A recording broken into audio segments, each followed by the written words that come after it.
So American allies want to take the middle ground. They want to talk to Trump. China, on the other hand, wants to hit back. China has vowed to retaliate. It has called Trump's tariffs bullying.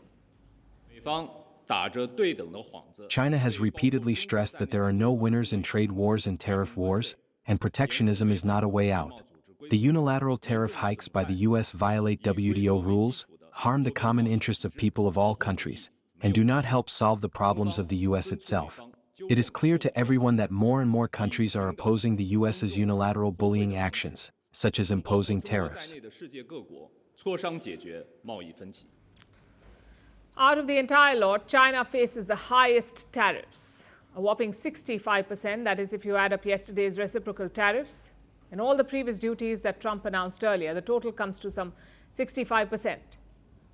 It's an all-out attack on Chinese exports. This is how Trump justified it.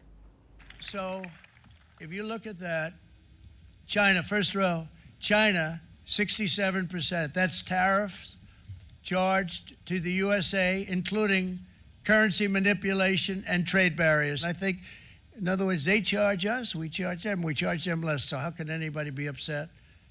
They will be, because we never charge anybody anything, but now we're going to charge.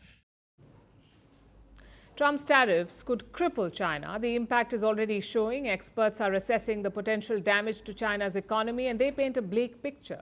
They say China's growth is all set to fall.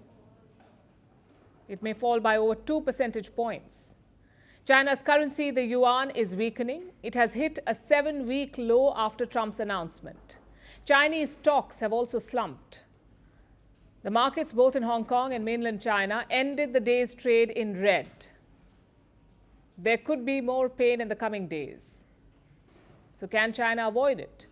There are two factors to consider here. First is the state of China's economy. After years of decline, Beijing was hoping for a recovery this year. It had set a target of 5% growth. And the US market was key to achieving this target because it is their biggest market. Every year, China sends goods worth nearly $500 billion to the US. This is over 16% of China's total exports. It goes to the US, $500 billion. The new tariffs strike at the very heart of this business. If the tariffs stay, Chinese goods will become quite expensive in the US. Their demand is expected to fall, and so China's revenue from the US would fall. Credit ratings agencies are already worried about China's finances. Today, Fitch downgraded China's credit rating from A+ to A.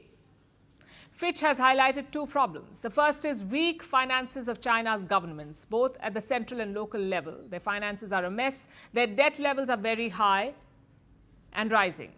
And this is a major concern. Now, US exports could have helped mitigate it. But with these tariffs, China risks losing access to the entire American market, and that too for a broad range of products. So that is the first factor. Government finances.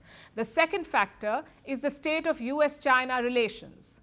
Trump has named his price to lower tariffs. He wants more market access in China and almost zero import taxes on US goods.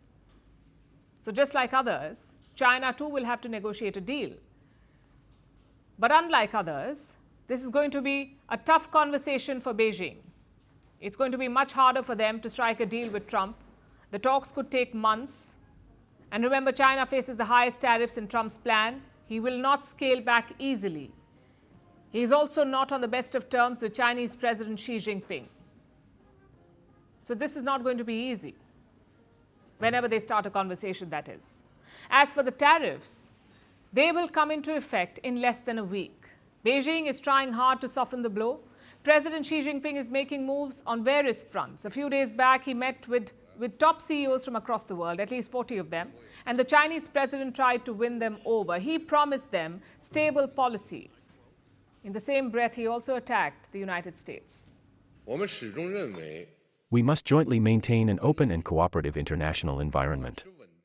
Some countries have engaged in small-scale activities, high walls and tariff barriers, politicized economic and trade issues, instrumentalized and weaponized them, and forced companies to take sides and make choices that violate economic laws and are not in line with market rules and the general trend of opening up.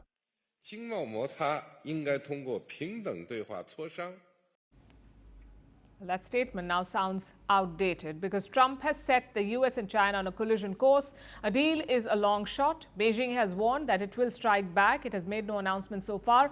But we know that China does not have the luxury to wait this out. This is a situation that will not fix itself. Xi Jinping is up against his toughest challenge yet. Greeting you with aloha and namaste. I love India. Presence, occupation of a territory by another country pertains to India, what we saw in Kashmir. How do you see Trump's America? Yes, the current administration behaves differently from the previous administration.